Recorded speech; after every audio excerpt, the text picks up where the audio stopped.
আসসালামু আলাইকুম। সবাইকে আমার নতুন একটি ভিডিওতে স্বাগত জানাচ্ছি। সবাইকে শীতের শুভেচ্ছা। আমরা যে কথাগুলো বলি এটা হলো সাধারণ কথা। অর্থাৎ আমরা সাধারণ মানুষ কেমন আছি? বেশ কয়েকটি পর্ব করে দীর্ঘদিন চুপ ছিলাম। ভেবেছিলাম যে অন্য কিছু নিয়ে ভিডিও করব বা করতে চেষ্টা করছি। কিন্তু ঘুরে ফিরে সে আপনাদের কাছেই আবার আসা লাগে। অর্থাৎ মনের কথাগুলো আবার বলা লাগে। এটার জন্য খুব দুঃখিত। এবং ভেবেছিলাম যে এটা নতুন স্বাধীন দেশে আমরা হয়তোবা কিছুটা হলেও সবটুকু পারবো না, কিন্তু কিছুটা হলেও ঘুরে দাঁড়াবো। কিন্তু আমি হতাশ। এই দেশকে নিয়ে যতটা আশায় বুক বেঁধেছি তার চাইতে বেশি দুঃস্বপ্নের মতো মনে হচ্ছে যে এদেশে জন্মগ্রহণ করা প্রতিটি মুসলিম নাগরিকের জন্য পাপ পাপের সমতুল্য। আমি কিছু আলেমদের নিয়ে কথা বলেছিলাম, হয়তোবা অনেকে মাইন্ড করেছেন বা করবেন। কিছু আলেম এখন ফেসবুক স্ট্যাটাস দেয়, কিন্তু বাস্তবে রাস্তায় আসতে পারেনি বা তারা কোনো কালেও পারবেনি, সেটা একটা জিনিস। আর সাধারণ মানুষ যতটুকু পেরেছে নেমেছে, কিন্তু একেবারেই যারা আমরা সাধারণ আছি তাদের জীবনদশা কেমন কাটছে যদি বলি, জীবনদশা কেমন কাটছে, সকালবেলা ঘুম থেকে উঠে যে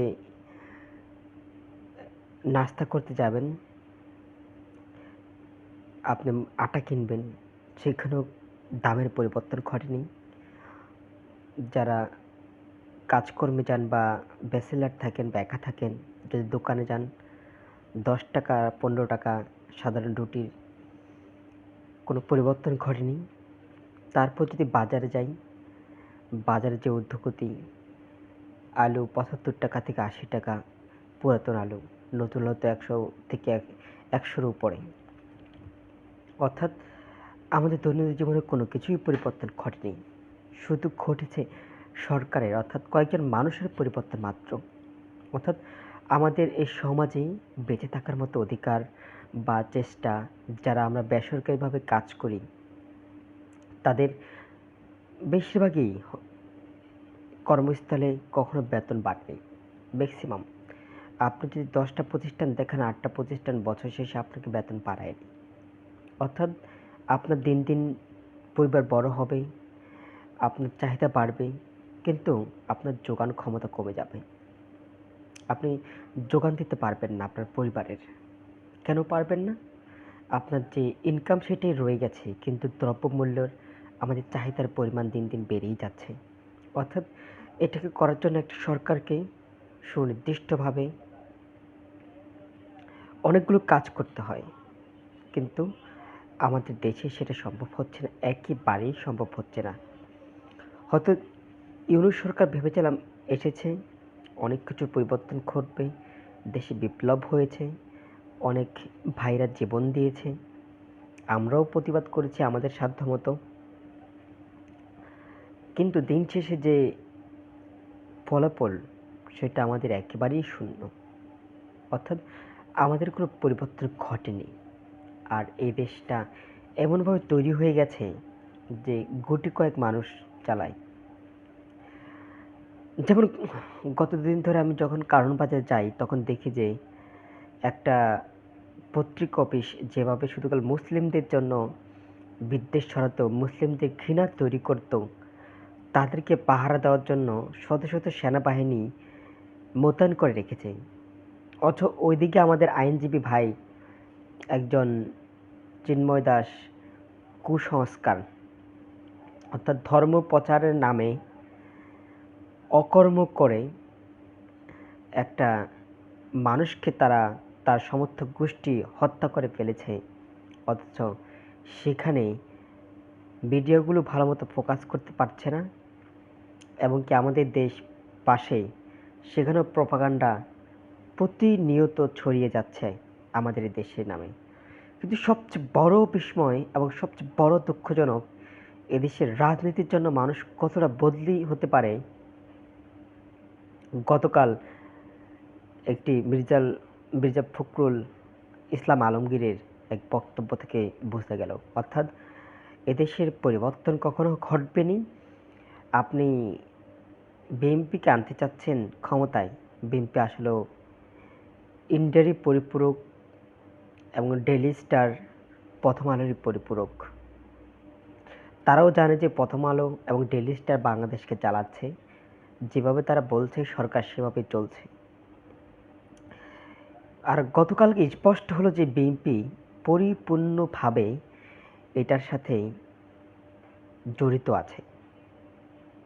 কারণ তার যে গতকালকে আহাজারি দেখলাম সেটা দুঃখজনক, এবং সে প্রতিবাদ না করে, পরিবর্তন না চেয়ে প্রতিষ্ঠান বন্ধ সমাধান নয়, পরিবর্তন করতে হবে। যারা ক্ষমতায় পেয়ে পরিচালকের আসনে বসে দেশের বিরুদ্ধে, এ দেশকে বিক্রির জন্য, এ দেশকে হিন্দুস্তান বানানোর জন্য যারা সর্বোচ্চ প্রচেষ্টা এবং আপ্রাণ চেষ্টা করে এদেশে মুসলিমদের বুকে ছুরি, গলায় ছুরি দিয়ে যারা চলছে, তাদের সহযোগিতা যারা করছে, তাদের মধ্যেও বিএনপির লোক অনাকাঙ্ক্ষিতভাবে ঠকে গেছে, শুধুমাত্র আরেকবার তাদের রাজনীতিতে আসার জন্য, আর কিছুই নয়। অর্থাৎ এদেশের সিন্ডিকেটগুলো একটা দল গেছে, আর একটা দল এসেছে। যেখানেই যাবেন চাঁদাবাজি, ঘুষ সাময়িকভাবে কিছুদিন বন্ধ ছিল, আবার সে আগের নিয়মেই আছে। কে করছে? একদল গেছে স্বৈরাচার, আর একদল তো মাত্র বাংলাদেশের দলেই প্রধান দুইটা। একদল গেছে, আর একদল আছে, তারাই শোষণ করছে, শাসন করছে। অর্থাৎ আমরা শোষিত হচ্ছি। আমাদের কি করণীয়? হয়তোবা এখন গণহারে অ্যারেস্ট করছে না, বা নির্দিষ্ট কোনো ক্ষমতালোভী এককভাবে প্রধানমন্ত্রী নেই বলে, কিন্তু যখন ঠিক বিএনপি আসবে, তখন আমি যেই এই কন্টেন্ট বা এই ভিডিও করছি, তখন হয়তো আওয়ামী লীগের মতোই তাদের এই ভিডিও আপলোড করা যাবে না, হয়তো বা কে আপলোড করছে তাদেরকে খুঁজে খুঁজে অ্যারেস্ট করবে। এটা আমি লিখে দিলাম যে আসলে বিএনপি এই বাংলাদেশকে ধ্বংস করে, আওয়ামী লীগ যেমন ধ্বংস করে ফেলেছে দেশকে, বিএনপিও দেশটাকে ধ্বংস করে ফেলবে। অলরেডি তাদের প্রতি আমার প্রচণ্ড পরিমাণে গত দুদিন ধরে ঘৃণা জন্মায়, যে একজন বিএনপির এত বড় দায়িত্ব থেকে, মানুষের নামটা আমার কখনো আর নিতে ইচ্ছে করবে না হয়তো বা, জঘন্যভাবে ডেইলি স্টারের জন্য কান্নাকাটি করলো, একজন আইনজীবীকে হত্যা করে ফেললো একজন জঙ্গি সমর্থন গোষ্ঠী, আর উনি ডেইলি স্টার আর প্রথম আলো নিয়ে পড়ে আছে। এটা চাইতে দুঃখজনক ঘটনা হয়তো বা আর হবে না। আমাদের ভাগ্যের কোনো পরিবর্তন আর হবে না এই দেশে। এদেশে আমাদের পক্ষে সম্ভব না। আর এদেশে সম্ভব না যে মানুষের মস্তিষ্কটা এমনভাবে তৈরি করে দিয়েছে ক্যাপসুলের মতো, যে তোমাকে সরকারি চাকরি পেতেই হবে, সরকারের গোলামি করতেই হবে। তোমার যে বাপের ভিটা, যে সম্পদ ছিল, যে কৃষির জমি ছিল, সেগুলো চাষাবাদ রেখে তুমি শহরের দিকে শুধু ছুটছ। আমি বলি আমাকে কিছু জমি দেন, আমি গ্রামে চলে যাব, আমি চাষাবাদ করব, আমি চাষাবাদ করতে চাই, প্রয়োজন ছাড়া শহরে স্থায়ী হব না। প্রত্যেকটা মানুষের সুযোগ সুবিধা গ্রামে থাকতে হবে। গ্রামে কর্মসংস্থান মানুষের উদ্যুক্ত করতে হবে। ফসলের ন্যায্য মূল্য শুধু কৃষকরাই পাবে। একটা কৃষক উৎপাদন করবে, এগুলি কিনবে একজন, ট্রাকালার বেচবে আরেকজনের কাছে। বাজার আস্তে আস্তে আবার সিন্ডিকেটের কবলে পড়তে পড়তে চাঁদা দিতে দিতে 4 গুণ, ওই দোকানদাররা লাভ করবে 1 গুণ। অর্থাৎ কৃষক পাচ্ছে 1 টাকা খরচ করছে, পাচ্ছে 1 টাকা 1 পয়সা 2 পয়সা। আর যারা পরিবর্তন করছে তারা 1 টাকা 15 পয়সা খরচ করে পাচ্ছে 2.5 টাকা। অর্থাৎ কৃষকটাও তো এখানেই মার খেয়ে গেছে। মার খাবে না কেন? যারা পড়াশুনো করে শুধু চাকরির পেছনে ছুটে, অর্থাৎ আমাদের যে বেঁচে থাকার যে প্রেরণা, আমাদের খাদ্য, একটা দেশকে টিকে থাকার জন্য যে কৃষি বিপ্লবের প্রয়োজন, সেই কৃষি বিপ্লব এদেশ থেকে হারিয়ে যাচ্ছে। আমাদের সংস্কৃতি হারিয়ে যাচ্ছে, আমরা হারিয়ে যাচ্ছি। আমরা কি কখনো ভাবতে পারি না যে আমরা আদতে হারিয়ে যাচ্ছি, আমাদেরকে ধ্বংস করে দেওয়া হচ্ছে? আমরা বুঝিনি, বুঝতে চেষ্টাও করিনি কখনো। কেন ভাই করিনি? আপনি নিজেই শাকসবজি বাজারে এনে বিক্রি করেন, আপনি অন্যের হাতে দিবেন না। শহরে আনা বন্ধ করে দেন, শহরে আনা বন্ধ করে দেন। যখন শহরে কম আনবেন, মানুষ শহর ছেড়ে গ্রামে এমনি চলে যাবে। যখন দেখবে যে শহরে হাহাকার ছাড়া কিছু নেই, মানুষ এমনি গ্রামে ছুটতে যাবে। আর এই অফিসগুলো, সরকারি অফিস ভবনগুলো গ্রামের দিকে ছুটে নিয়ে নেন, মানুষ দিন শেষে গ্রামেই থাকবে। একটা শহর তৈরি করে সব কিছু এখানে সুযোগ সুবিধা দিয়ে গ্রামের মানুষকে অসুবিধায় ফেলে একটা দেশকে আগানো যায় না। আর সবচেয়ে আগানো যাবে না যতদিন এই দুইটা দল বাংলাদেশ থেকে নিরবিচ্ছিন্নভাবে সেবা না দিতে পারবে, অথবা সেবা না দিতে পারলে তারা বিলুপ্ত হবে।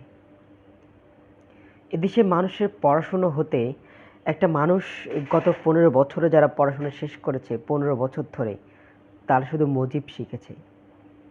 অর্থাৎ তাদের বিদ্যা বুদ্ধি শুধু মজিব ঘিরে, তার চেতনা শুধু মজিব ঘিরে, কিন্তু তেমন কিছু শিখেনি। আর যে গত 15 বছরে পড়াশোনা শেষ করেছে, তাদের জীবন অন্ধকারে। তারা হয়তো মুজিববাদী হবে, আর নয় সুবিধাবাদী বিএনপির দলে যোগ দিবে। আর বিএনপির কিছু কিছু লোক তো ক্ষমতা পাওয়ার জন্য কান্নাকাটিও করছে এখন। নির্বাচন দেন বলছে, সংস্কারে তাদের প্রয়োজন নেই। আর গতকাল তো ডেইলি স্টার আর প্রথম আলোর জন্য কান্নাকাটিও করছে। অর্থাৎ ইন্ডিয়ার মন জোগানোর জন্য তারা সব রকম ব্যবস্থা করে ফেলেছে। আর আমাদের এই সমাজটা কিসের দিকে ইঙ্গিত দিচ্ছে জানেন তো? আমাদের পাশের দেশ চাচ্ছে এই দেশটার সাথে যুদ্ধ করি, এই দেশটাকে হিন্দুস্তান বানিয়ে ফেলি। এদেশে মুসলিমরা সংখ্যালঘু, যারা বলতো এতদিন হিন্দুরা সংখ্যালঘু, হিন্দুরা সংখ্যালঘু, আসলে তা না। এদেশে মুসলিমরা সংখ্যালঘু। কি আমার কথা বিশ্বাস হচ্ছে না? বিশ্বাস হবেই বা কি করে? আপনার এলাকায় যে 10 জন হিন্দু থাকে, 5 জনকে দেখবেন যে চিকিৎসার জন্য, তার আত্মীয় স্বজনের জন্য ইন্ডিয়া চলে যাচ্ছে। কিছু হলে ইন্ডিয়া, কথার আগে ইন্ডিয়া বলে। আর তারা এমনভাবে বিভক্ত করেছে মিডিয়াগুলো, বিশ্বের দরবারে মুসলিমদের নামে শুধু প্রপাগান্ডা ছড়ে যাচ্ছে। এদিক থেকে আমরা এত এত পিছিয়ে যে আমাদের আলেম সমাজ এখনো পড়ে আছে শুধু খালি স্টেজ শো করার জন্য, অর্থাৎ রাতের মাহফিল করার জন্য। কিন্তু একটা দেশের দায়িত্ব তুলে নেবে, একটা দেশের প্রতিবাদ মিছিল মিটিংয়ে অংশ নেবে, আজও তারা তাদেরকে কাউকে কাউকে ঢেকে ঢেকে আনছে সাধারণ মানুষ, কিন্তু তারা নিজ থেকে করছে না। আদৌ তাদের সেই শক্তি হচ্ছে না, শুধু মাইক পেলেই 2-4টা হুঙ্কার দেয়। আসলে এটাকে দিয়ে কিছুই করা যাবে না ভাই, কিছুই করা যায় না ভাই। আমাকে অভিশাপ দেন, গালি দেন, পরকালেও আপনি বুঝবেন যে আসলে আপনি কিছুই করেননি দেশের জন্য।